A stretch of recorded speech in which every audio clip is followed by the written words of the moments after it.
ہے۔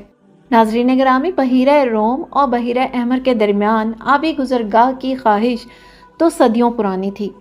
اس کی کوشش پہلی بار فرعون کے دور میں ہوئی، پھر 16ویں صدی میں عثمانی ترکوں نے بھی ایسا سوچا تھا، پھر 1798 عیسوی میں نیپولین کے دور میں فرانسیسی ماہرین تعمیرات بھی مصر گئے تھے، مگر انہوں نے اس کو ناقابل عمل قرار دیا۔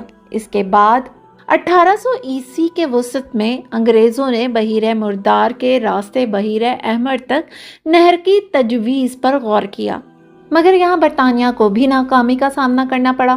بالآخر 19ویں صدی میں یہ کامیابی ایک فرانسیسی شخص فرڈینینڈ ڈی لیسپے کو ملی، جس نے عثمانی گورنر کے ساتھ مل کر اس جگہ نہر بنانے کا منصوبہ بنایا اور اس کو کامیابی سے پایہ تکمیل تک پہنچایا۔ نہر سوئس کی تعمیر 1859 عیسوی میں شروع ہوئی اور 17 نومبر 1859